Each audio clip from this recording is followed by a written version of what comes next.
And now I'm pleased to introduce Dr. Paul Carisse, the founding director of the School of Civic and Economic Thought and Leadership at Arizona State University, who will give us an overview of the Educating for American Democracy initiative and its connections with HIBAR research. Paul will introduce Tammy and Kay following his presentation.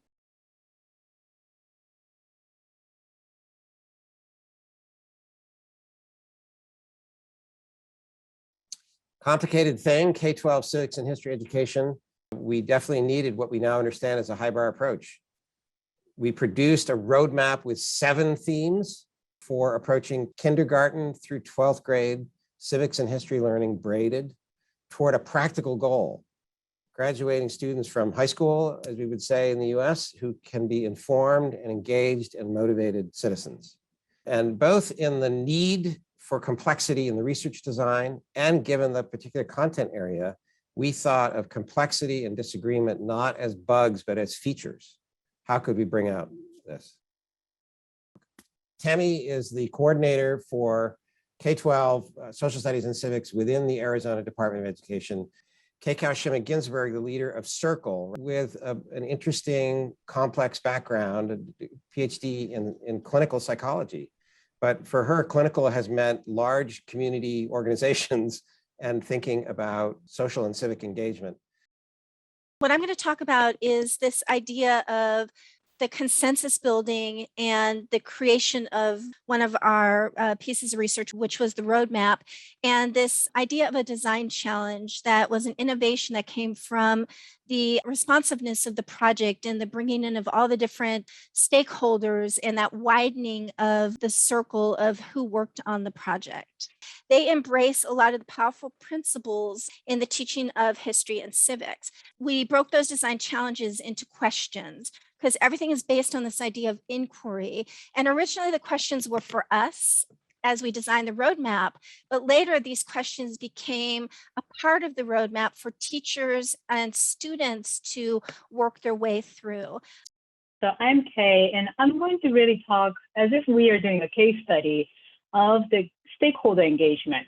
And I think of the process of developing what we call pedagogy guidance, which really goes with the inquiry framework. We have a process of continuing going from shifting our mindset to really believing in all students' potential and plausibility to reach excellence in civic education, and then thinking about yourself as an educator, as a growing professional, gaining skills, setting up the context for learning about the history and civics in a way that EAD roadmap is proposing, which can really be challenging at times. So we propose that you really need relationships in the classroom, authentic connection to the community, and teachers who feel empowered within the school.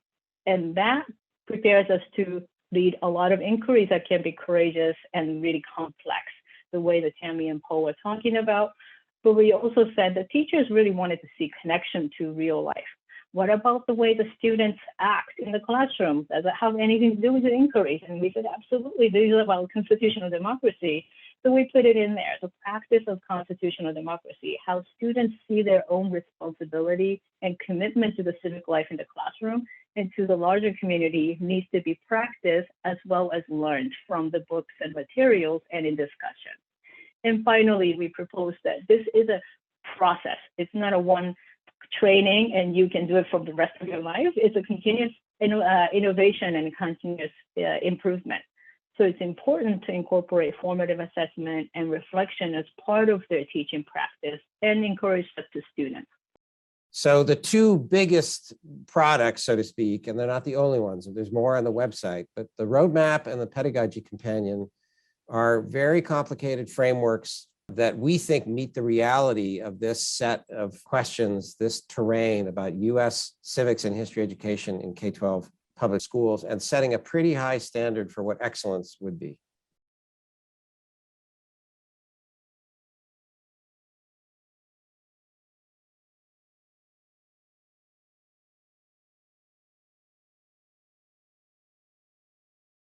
There was no model to follow, and so that arrow is that we built the airplane in flight.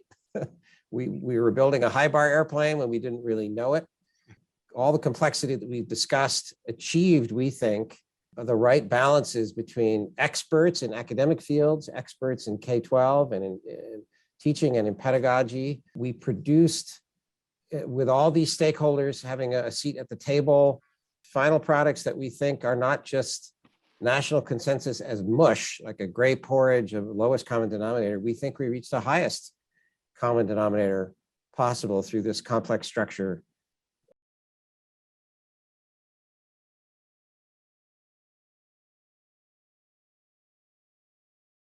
So I think we anticipated disagreement from the beginning. And so I remember co-developing sort of set of norms and principles by which we work together, right? I think that was enough of a process that took us weeks to kind of come up with that together. But that process, at least to me, made me feel like we were together in this. We would disagree, but we can agree on some of the really constitutional democracy principles and civic principles that we can commit to say, we're going to model these and we're going to live these so that we can actually get to what we all want, which is much better civic education and history education for our students. I know that there was a lot of relationship building that went on, a lot of listening, and in the end, just really showing that reaching out, want to have a silo or a barrier. And I think breaking silos was a really important part of this process.